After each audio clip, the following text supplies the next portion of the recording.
Hi everyone, so we are going to continue our reading from where we left off. We're still in the book of Matthew in chapter 8, and today we're going to proceed into our next section here. But before we do that, let's recall what we have read so far. So in the book of Matthew, we started chapter 8 with Jesus healing a man with leprosy after delivering the Sermon on the Mount. He proceeded to heal a Roman officer's servant. This man came to Jesus, asking that Jesus heal his servant from where he stood. And in our last reading, we found out that Peter was married and Jesus healed his mother-in-law and subsequently healed many more people of all sorts. Now, on to the next section. This section is about counting the cost of following Jesus. Begins in verse 18, concludes in verse 22. And it starts with, when Jesus saw the crowd around him, he instructed his disciples to cross to the other side of the lake. Then one of the teachers of the religious law said to him, "Teacher, I will follow you wherever you go." But Jesus replied, "Foxes have dens to live, and birds have nests, but the Son of Man has no place even to lay his head." Another of his disciples said, "Lord, first let me return home and bury my father." But Jesus told him, "Follow me now. Let the spiritually dead bury their own dead." This teaching seems like it was meant for his disciples.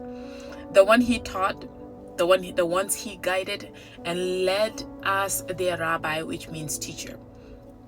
Then comes a teacher of the religious law telling Jesus that he will follow him wherever he goes. The reply was something quite interesting. The Bible says that Jesus said, "Foxes have dens to live, birds have nests, but the Son of Man does not have a place to lay his head." Let's break this down a little bit more. Jesus didn't say, "No, you cannot follow me," but told him that if you are expecting something outside of the ordinary, like a mansion, this is not it. Jesus is always on the move and don't have a home. Not that his Father in heaven couldn't provide it, but his mission is to do the will of his Father in heaven, which is spreading the good news that the kingdom of heaven is at hand and that cannot be done sitting in high places. And if you are his follower, then the expectation is not different. He expressed humility here.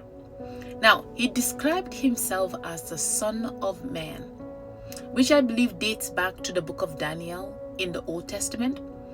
This statement will ruffle a lot of feathers later in our reading, but to break this down, we will probably need to feature it some other time. So let's move on to the next interaction here with Jesus and one of the disciples.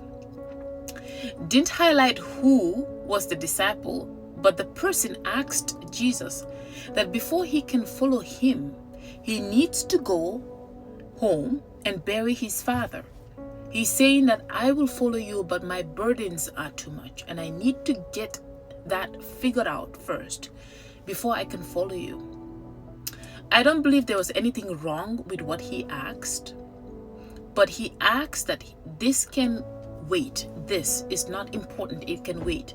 When a moment like this just comes at you once, this Jesus, as we read in the New Testament, and as we are going to continue to read, raised the dead and was eventually resurrected from his own grave.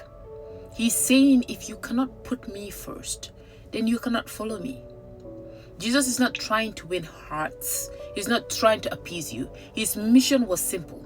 His Father's business, and if it only took 1 out of 20, he will take the one.